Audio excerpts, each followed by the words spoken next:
Hello and welcome to way to I में। आज की इस वीडियो में हम लोग प्रैक्टिस सीरीज को स्टार्ट कर रहे हैं। आर्टिकल बेस्ड जो फ्रेज हैं उनके बारे में हम जानेंगे आज। स्टार्ट करते हैं। पहला क्वेश्चन है, an early bird catches the worm. तो भाई साहब ये फ्रेजेस हैं, एज इट इज इनको रट लेना है, कोई चेंज नहीं है, कोई और दूसरा तरीका नहीं है। एन अर्ली बर्ड नहीं होता है, द अर्ली बर्ड होता है। द अर्ली बर्ड यानी कि सुबह जल्दी उठने वाला। ठीक है। A thing of beauty is Joy for ever. ये इज जॉय नहीं आता, इज अ जॉय आता है। ठीक है, ये रहा सही है ऑप्शन सी। तीसरा है, they were rich zamindars in the 30s but now they have fallen on the evil days and have lost much of their property. तो भाई साहब इसको यहां पर इंप्रूव करना है। क्या होगा इसका? Fallen on the evil days नहीं होता है, फॉलन ऑन इविल डेज होता है। ठीक है, इसको रट लेना है। फिर the candidates performance was not up to mark in the interview. भाई साहब जब आप कहते हैं ना कि वो स्टैंडर्ड टच नहीं किया या फिर उतना नहीं हो पाया, क्या कहते हैं? तो उसको कहते हैं अप टू द मार्क। ठीक है, अप टू मार्क नहीं होता है, अप टू द मार्क होता है। एज इट इज इसको रट लो। फिर there are a good many tigers in the forest. तो ये आपको याद रखना है, अ गुड मैनी, यहां पर प्लूरल नाउन। ठीक है, इसको आपको याद रख लेना है। ये ऐसा होता है फ्रेज, माने कि बहुत अच्छे खासे नंबर्स में। The cities are bursting on the seams with people. Bursting on the seams नहीं होता, बर्स्टिंग एट द सीम्स होता है। इसका मतलब होता है कि भीड़ भाड़ से एकदम बहुत ज्यादा भीड़ भाड़ होना। ठीक है, तो यहां पे बर्स्टिंग एट द सीम्स आएगा, सी वाला सही है। Please tell the story in a nutshell. ये बिल्कुल सही है। इन अ नटशेल मतलब की होता है ब्रीफ में बताना। ठीक है, इन ब्रीफ, कम शब्दों में। You should give ear to what a teacher says. ये बिल्कुल सही है।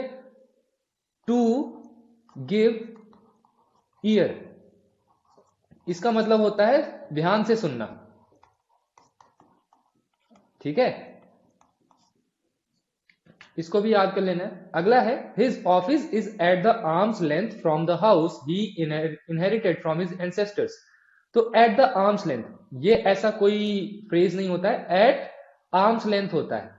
इसका सही ये रहा, एट आर्म्स लेंथ। इसका मतलब होता है कि बहुत ही नजदीक, बिल्कुल बगल में।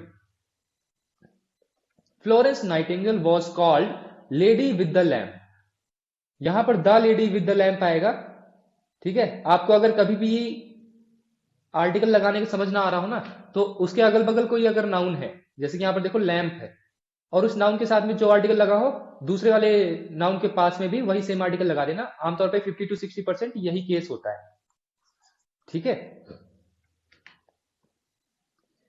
तो इसका सही क्या होगा? Florence Nightingale was called the lady with the lamp. इनको यहां पर टाइटल दिया गया था the lady with the lamp, तो उसको उसी तरह यूज किया जाता है। The watchman was on alert all night.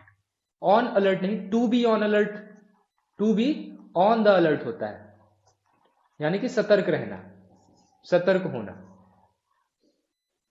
ठीक है, यहां पर दा की कमी थी, तो इसका सही क्या हो जाएगा? ए नंबर सही हो जाएगा।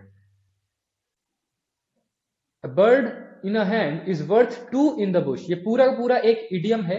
Worth, a bird in a hand, यहां पे इन अ हैंड नहीं होता, इन द हैंड होता है। पहली बात तो इसका मतलब होता है कि हाथ में कुछ श्योरिटी से, आपके पास कोई चीज श्योरिटी से है, वो आपके लिए बेहतर है, instead of going after something which is greater in value but risk है उसमें कि आपको मिले या फिर ना मिले। सपोज करो आप यहां पर एज कांस्टेबल सिलेक्ट हो जाते हो। ठीक है, आपकी ज्वाइनिंग है, और आप यहां पर कुछ दूसरे एग्जाम्स जो कि इससे थोड़ा सा हायर लेवल पे हैं, आप उनके चक्कर में इसकी ज्वाइनिंग छोड़ देते हो, तो भाई वो वाला आपके लिए ठीक नहीं पड़ेगा। यही ये इडियम बताता है। One must learn to distinguish good from bad. ये गलत है भाई। डिस्टिंग्विश यहाँ पे डिस्टिंग्विश मतलब कि पहचान कर पाना या अंतर समझ पाना। डिस्टिंग्विश द डैश, यहाँ पर नाउन, फ्रॉम द डैश दूसरा नाउन। ठीक है, इस तरह से इसको यहां पे याद रखना है कि एक चीज से दूसरी चीज में अंतर समझना। तो ये यहां पे आपका सही क्या होगा? One must learn to distinguish the good from the bad, ये रहा।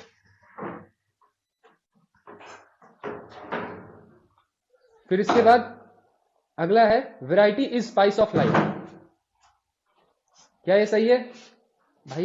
यहां पर टू बी द स्पाइस, इसका मतलब होता है एक्साइटमेंट होना।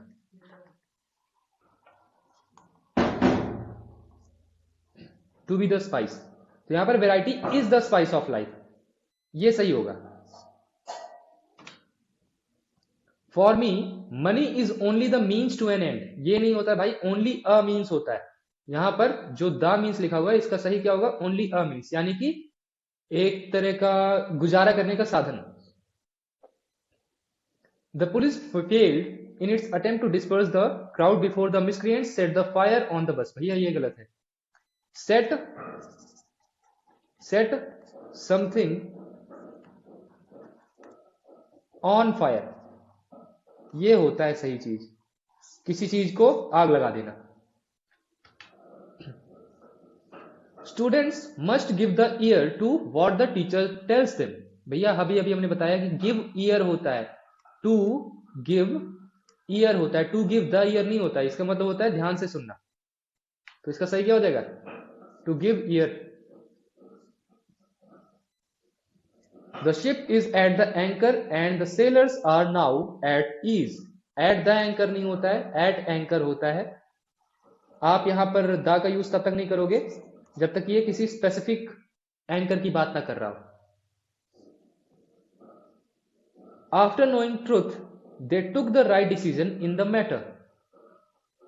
यहां पर देखो,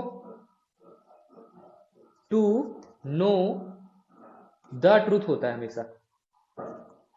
ठीक है, फ्रेजल वर्ब्स है, इनको एज इट इज लर्न करना है, जरा भी चेंज नहीं आना है। Instead of being helpful he was being hindrance, ये नहीं आएगा यहां पर। इसका सही आएगा instead of being helpful he was being a hindrance. यहां पर हिंड्रेंस के पहले आ लगाना, तब सही होगा ये रहा।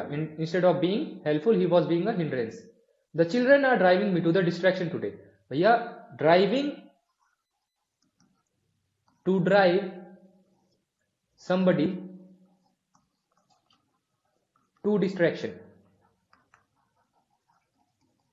इसका मतलब होता है कि गुस्सा दिलाना या चिढ़ा देना।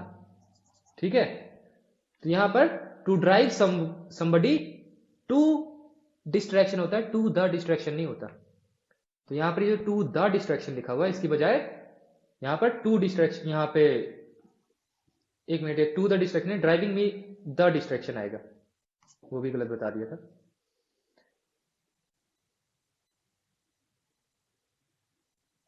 यहां पर इसका मतलब करेक्ट करने के लिए ये वाला पोर्शन है, driving me to distraction today. It was irony that, यहां पे ध्यान दो, इट इज एन आयरनी होता है। ठीक है, टू बी एन आयरनी यानी कि मजाकिया बात है। टू बी जब मैं बोलता हूं तो यहां पर है is, am, are, to be की बजाय। ठीक है, वॉज, वर या विल बी, शैल बी। ठीक है, बी की फॉर्म्स होती हैं, ये सब आएंगी यहां पर। Equator divides the earth into two hemispheres. भैया ये जितनी भी यूनिक चीजें हैं इस तरह की, तो इनके आगे दा लगेगा, the equator. I was having a holiday by sea side, by sea side नहीं, बाई द सी साइड। ठीक है, by the sea side. The minister has put a different clause on recent developments in the Middle East. बताइए ये सही है? यहां पर on recent developments, on recent development नहीं, ऑन द रीसेंट डेवलपमेंट्स आएगा यहां पर। ये जो 25 बोल रखा है on the recent developments. Mahatma Gandhi's entire life was one unrelenting experiment on truth. One नहीं, यहां पर एन आएगा. The majority of the rain-fed Indian rivers either dry up or become trickle after the monsoon. Become trickle का मतलब होता है become trickle यानी कि फ्लो बहुत ही कम हो जाना, ठीक है, फ्लो रिड्यूस हो जाना बहुत ज्यादा. तो ये था आज की इस क्लास में फ्रेजल वर्ब्स के बारे में. जो भी आर्टिकल से रिलेटेड क्वेश्चन बन सकते थे वो मैंने बता दिए. अगली क्लास में मिलते हैं.